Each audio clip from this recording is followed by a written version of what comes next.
जब एक normal swallow होता है तो खाना और लिक्विड्स मुंह से इसोफेगस में जाते हैं एक ठीक से कोऑर्डिनेटेड मसल मूवमेंट्स के जरिए।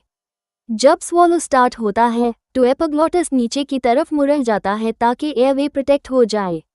क्रिकोफेरेंजियस मसल या अपर एसोफेजियल स्फिंक्टर रिलैक्स करता है और खुलता है ताकि खाना और लिक्विड्स इसोफेगस में जा सके। उसके बाद क्रिकोफेरेंजियस मसल वापस बैंड हो जाता है ताकि कुछ भी वापस गले में रिगर्जिटेट ना हो।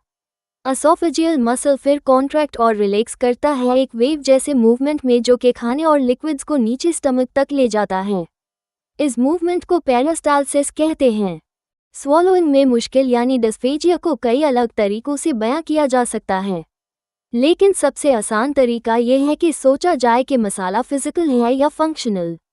फिजिकल मसाला किसी भी किस्म के फिजिकल ऑब्स्ट्रक्शन की वजह से होता है, जैसे कि बड़े टॉन्सिल्स, स्ट्रिक्चर या कोई कैंसरस ट्यूमर।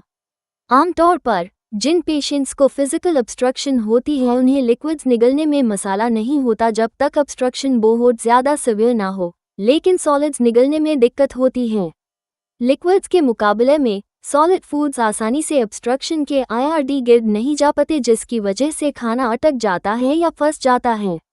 ज़्यादातर स्वॉलोइंग के कंप्लेंट्स फंक्शनल डेफिसिट्स की वजह से होते हैं, ना कि फिजिकल ऑब्स्ट्रक्शन की वजह से। क्रिकोफेरेंजियस मसल वक्त पर नहीं खुलता जब स्वॉलो होता है, जिसकी वजह से लिक्विड्स गलती से एयरवे में चले जाते हैं। सॉलिड फूड का स्वॉलो ठीक हो सकता है क्योंकि सॉलिड्स धीरे मूव करते हैं लिक्विड्स के मुकाबले में। इसका इलाज आमतौर पर यह होता है कि लिक्विड्स को थिक किया जाए ताकि उनका मूवमेंट स्लो हो जाए और निगलने में आसानी हो। या फिर क्रिकोफेरेंजियस मसल वक्त पर तो खुलता है लेकिन उतना नहीं खुलता जितना खुलना चाहिए। इस वजह से ओपनिंग नॉर्मल से छोटी होती है, जिसकी वजह से सॉलिड फूड्स और पिल्स गले में अटक जाते हैं और चोकिंग हो जाती है। लेकिन लिक्विड्स आसानी से गुजर जाते हैं चाहे ओपनिंग छोटी हो। इसका इलाज ये है कि सॉलिड्स को छोटी छोटी बाइट्स में अच्छे से चबाकर निगला जाए या सिर्फ प्यूरेट सॉलिड्स खाए जाएं।